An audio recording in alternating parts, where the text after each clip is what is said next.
नमस्कार, मैं सोनाली और आप देख रहे हैं वी एक्सपर्ट न्यूज। आज की सबसे बड़ी, सबसे चौंकाने वाली और सबसे भावुक खबर, एक ऐसा हादसा जिसने पूरे देश को हिला कर रख दिया। और उस हादसे में एक ऐसा शख्स जो मौत के मुंह से वापस लौट आया।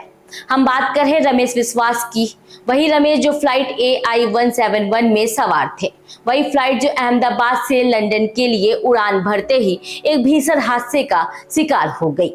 तेज रफ्तार से टेक ऑफ करता विमान सीधा BJ मेडिकल कॉलेज के डॉक्टर हॉस्टल की इमारत से जा टकराया।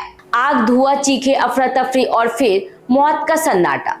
241 जिंदगियों का अंत हो गया, लेकिन इस बीच हुआ एक चमत्कार। जी हाँ, रमेश विश्वास कुमार इस विमान हादसे में जिंदा बचे। हाँ, आपने सही सुना, जिंदा बचे। रमेश ने खुद अपनी आप बीती सुनाई। अस्पताल के बिस्तर पर लेटे रमेश ने बताया, मैंने प्लेन से छलांग नहीं लगाई, मैं सीट समेत बाहर गिर गया। उनका कहना है कि टेक ऑफ के वक्त ही कुछ अजीब सा महसूस हुआ। कुछ सेकंडों के लिए सब थम सा गया, फिर अचानक हरी और सफेद रोशनी जली और प्लेन जोर से आगे बढ़ा, लेकिन वो रफ्तार सीधे जा टकराई हॉस्टल की इमारत से। रमेश की सीट शायद प्लेन के उस हिस्से में थी जो सबसे पहले जमीन से टकराई। ऊपर की ओर आग फैल गई थी, लेकिन वो सीट समेत नीचे गिर पड़े और किसी टूटी दीवार से बाहर निकलने में कामयाब हो गए। उनकी आंखों के सामने सब कुछ जल रहा था। 2 एयर होस्टेस, एक बुजुर्ग जोड़ा और रमेश बस कुछ सेकंड दूर थे मौत से। उनका बायां हाथ बुरी तरह जल गया, लेकिन वो चल पा रहे हैं और यही सबसे बड़ी बात है कि वह जिंदा है।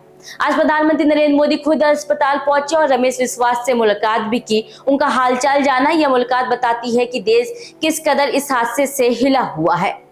रमेश ब्रिटेन के लेस्टर के निवासी हैं। वो अपने भाई अजय के साथ सफर कर रहे थे।